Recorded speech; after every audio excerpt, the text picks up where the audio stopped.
मुख्तलिफ शहरों के स्कूलों दाखिल कराने पे, लेकिन मैं के वाजे कर दिता कि मैं अलहमदुलिल्लाह मैं एक लम्हे वास्ते भी नहीं सोचा कि मैं अपना ईमान बदल जावा या अपना कप्तान बदल जावा। असी और तुसी इको रब का मनण वाले हां और जिस नबी दे असी उम्मती हां किसी के खौफ या डर तो अपना इरादा बदल जाइए साडी वैसे कोई नहीं। और अल्लाह ताला दे करम फजल नाल जिहड़ा इस कौम च जोश और जज्बा वेख रहे हैं ये दस रहा है कि इंशाअल्लाह इमरान खान का जिहड़ा नजरिया है उसका प्रचार हर पासे होया। और इमरान खान का नजरिया की है कि आम आदमी गरीब आदमी जिदा के 2 साल 3 साल हो गए PDM की हुकूमत आई जिहदे हकूक नूं सलब किया गया।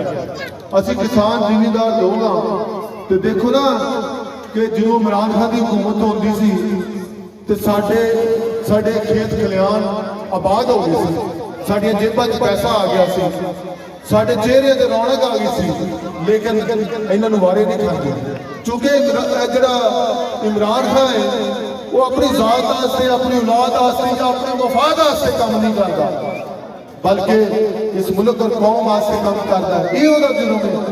जबकि जिहड़ा टोला PDM का 13 जमातां दा लुटेरे और चोर डाकू आए ने ये तो अपनी जात अपनी औलाद को बाहर कदे भी नहीं निकले अज तक। ये अपनी जात का सोचते हैं जो अपनी औलाद का सोचते हैं, अपनी तिजोरियां भरते हैं।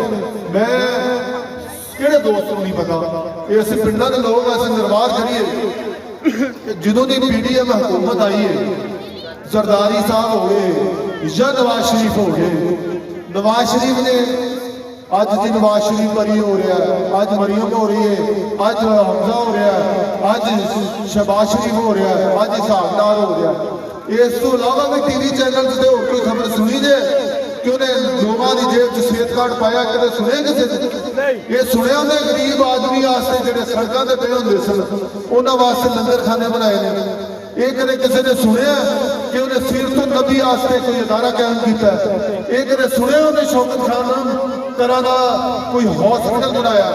ये कदे उन्हें सुनिया कि किसानों वास्ते कोई सब्सिडी दी है, खाद सस्ती की है, कोई रोजगार दिता है, कोई तेल सस्ता किया। कदे किसी ने सुनिया? किसी ने नहीं सुनिया। वो सुनिया तो दस दो, नहीं सुनिया तो फिर भी दस दो। गल ये अगर ये नहीं सुनिया तो फिर असी कोई गलत फैसला कर रहे हैं। इसका मतलब है जिहड़ा इन्नियां कुर्बानियां दे के मुल्क हासिल किया गया, साडियां मावां भैणां प्यार कीतियां गईयां, साडे बच्चों नूं जिवा किया गया, होर बेशुमार कुर्बानियां ने। इनू लैण दी की लोड़ सी? फिर गुलाम ही रहना सी। ते जे अज भी असी उही सोच रखनी है कि किसी बरादरी बेस से, किसी तलक वास्ते बेस से, किसी मसलियात से, किसी मफाद से या आरजी लालच से असी वोट देने ने तो ये फिर साथ में जदोजहद से कुर्बानियां देने का की फायदा सी? वो इमरान खान अपनी जात वास्ते या अपने बेटे को इलैक्शन लड़ाने वास्ते अंदर नहीं पिया, वो तुहाडे और मेरे वास्ते अंदर पिया, इस मुल्क वास्ते अंदर पिया।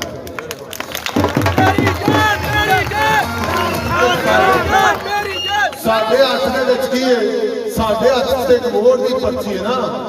असी ओहदे नाल ताकत ओहदी ताकत नाल इमरान खान नूं आजाद कराना ते अपने मुल्क नूं शांत करना।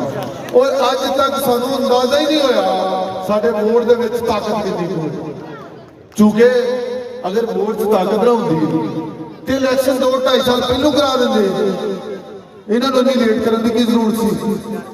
तो मैं अपने बुजुर्गों दोस्तों साथियों ये कहना कि बड़े अरसे बाद बड़िया सदियां बाद इस तरह के हीरे लभते हैं, इस तरह के लीडर लभते हैं जिहड़े मुल्क की नुमाइंदगी न सिर्फ कौम वास्ते कौम अपनी कौम के करन बल्कि पूरी दुनिया के करन और इस्लाम का नाम रोशन करन।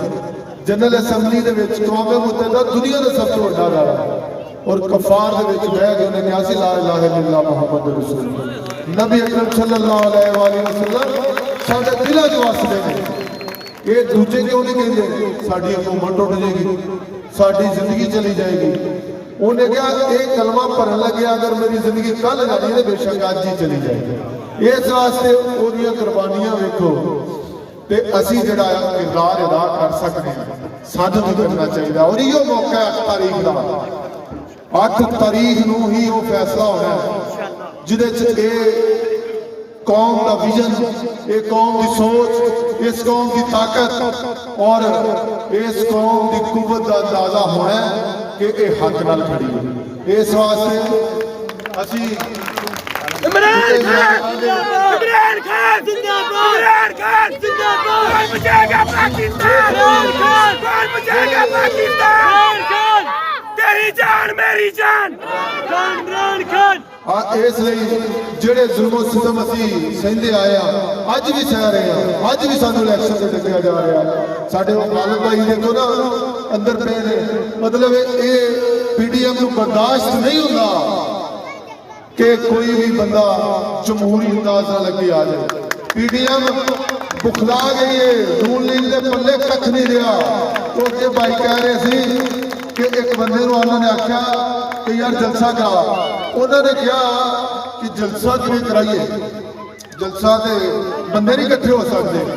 ਉਹਨਾਂ ਕਿਹਾ ਕੁਰਸੀਆਂ ਰੱਖ ਦੇ, ਬੰਦੇ ਤੇ ਅਸੀਂ ਨਾਲ ਲਈ ਆਵਾਂਗੇ, ਰੈਂਟ ਤੇ ਲਏ ਹੋਏ ਆ।